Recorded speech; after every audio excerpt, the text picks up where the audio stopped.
the COP29 presidency climate champion to come and deliver her remarks.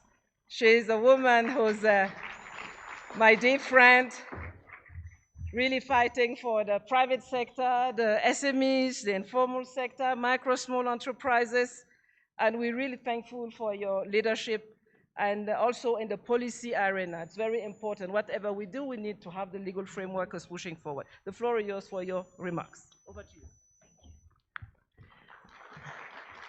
Dear friends, it's definitely not easy to take the stage after our youth champions, our youth leaders.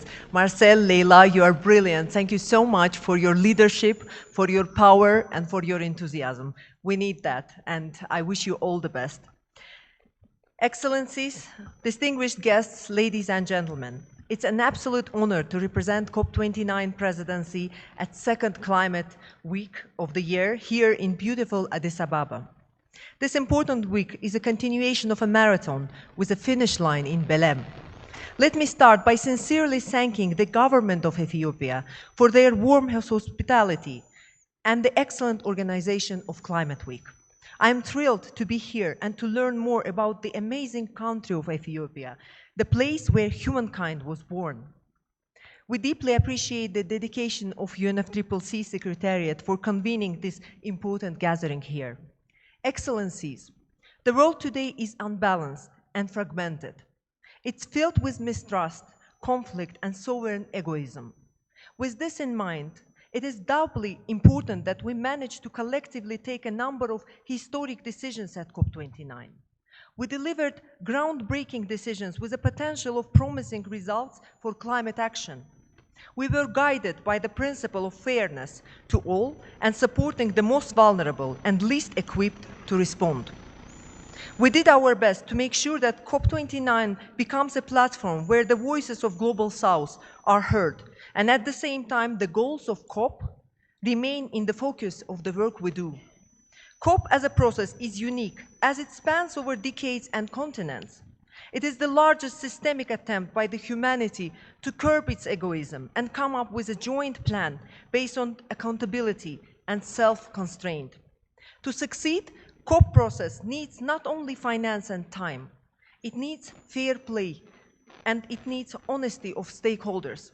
In order to thrive, it must reinvent itself every time. In this context, the finalization of the multi-year process on the new collective quantified goal, also known as the Baku Finance Goal, was a major milestone. That sets the target of at least 300 billion per year by 2035 to developing countries. Lay out a bold ambition to scale up climate finance at least 1.3 trillion per year by 2035. Together with the incoming COP30 presidency, we are working on our key cross-presidency mandate, the Baku to Belém roadmap, to 1.3 trillion. Alongside the Baku Finance Goal, key decisions in Baku included agreement on Article 6, gender, adaptation and mitigation. We got the Loss and Damage Fund up and running and ready to distribute money in 2025, and many other critical achievements were reached. Distinguished colleagues, our commitment to climate action must remain steadfast, and the promises already made must be honored in ways that drive real progress towards our shared goals.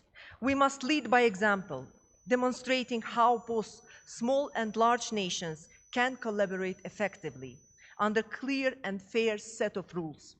As we navigate an evolving global landscape marked by demographic shifts, by trade tensions, and a renewed arms race, we must also confront the transformative power of the emerging technologies.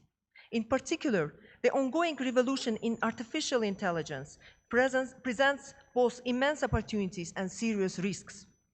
We must ensure that AI becomes a tool for empowerment, enabling broader access to opportunity across nations, rather than becoming a vehicle for digital imperialism.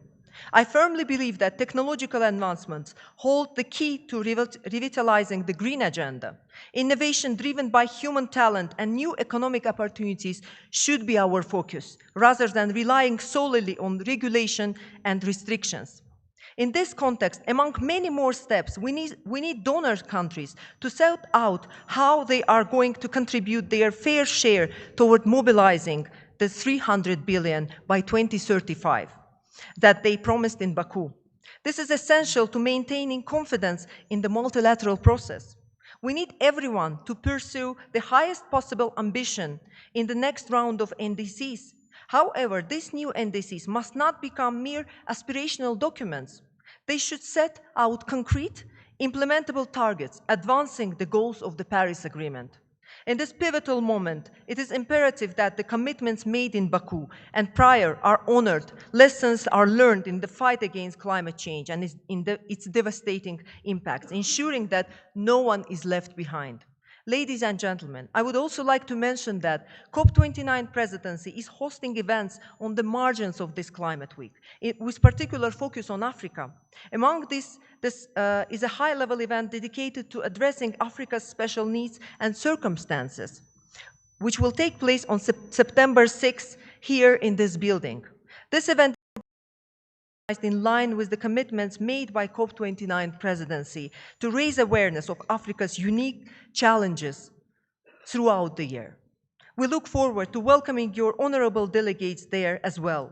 We wish you all a fruitful week, and thank you very much for your attention.